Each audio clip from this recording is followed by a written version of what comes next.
Kemarahan masyarakat memuncak, terjadi lebih dari 20 protes hak kolektif di China dalam 3 hari. Seberapa sulitkah kehidupan bagi rakyat biasa di China? Selama 3 hari dari tanggal 15 hingga tanggal 17 April media sosial melaporkan lebih dari 20 protes massal di seluruh negeri karena berbagai masalah. Hal ini termasuk demonstrasi yang dilakukan oleh para pekerja, petani, pemilik properti, investor, dan pedagang, yang semuanya bertujuan untuk mempertahankan hak-hak mereka. Insiden baru-baru ini termasuk pada tanggal 17 April para investor dan grup Li Jing memprotes pemerintah kota Zibo di Shandong, menuntut pengembalian tabungan mereka. Beberapa orang ditahan polisi setelah bos grup tersebut melarikan diri dengan membawa investasi mereka pada awal bulan ini. Seorang warga dengan nada menyindir bertanya apakah melarikan diri dari tanggung jawab keuangan sekarang didukung oleh Presiden Xi Jinping. Pada hari yang sama, warga desa Hengshe di Guangzhou distrik Huangpu berunjuk rasa untuk mendapatkan pembayaran relokasi sementara yang tertunda dari pemerintah daerah, sambil meneriakkan hutang-hutang mereka. Pendukung di dunia maya mendesak solidaritas, menekankan bahwa ada kekuatan dalam massa. Pada tanggal 16 April di Kabupaten Guangxi Pingnan, penduduk desa mengganggu pembangunan jalan raya untuk memprotes penutupan satu-satunya jalan dan drainase mereka oleh otoritas setempat, yang mengakibatkan tindakan keras dari polisi yang dengan brutal melakukan penangkapan dan mengakibatkan cedera. Pada hari yang sama, di kota Fuqing Fujian, pekerja dari Fujian Jingwei New Fiber Technology Company Limited berkumpul di pemerintah kota untuk menuntut upah yang belum dibayar. Sementara itu, di Kabupaten Suizhong, Liaoning, penduduk desa yang frustasi memblokir kantor-kantor pemerintah karena telah menunggu 23 bulan untuk mendapatkan kompensasi tanah. Di Shenzhen, orang tua memprotes masalah zonasi sekolah di pemerintah distrik Lohu, dan dihadapkan dengan penangkapan, sementara seorang netizen mencatat bahwa upaya seperti itu jarang berhasil karena kurangnya pendanaan pengembang.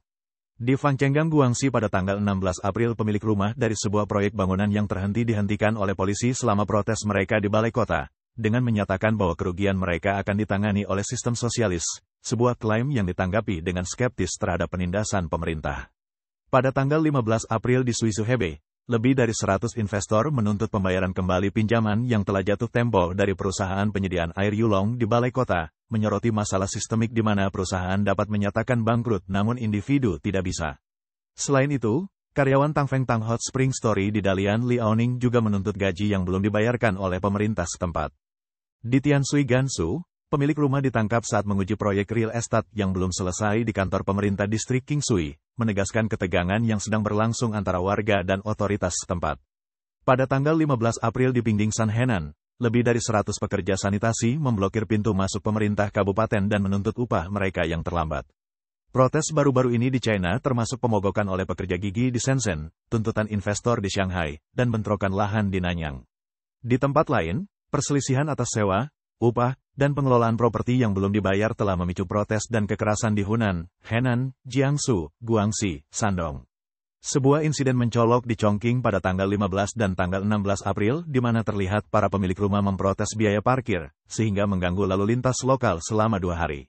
Intervensi polisi berujung pada penangkapan, sehingga memicu protes lebih lanjut dari masyarakat yang menuntut pembebasan mereka yang ditahan.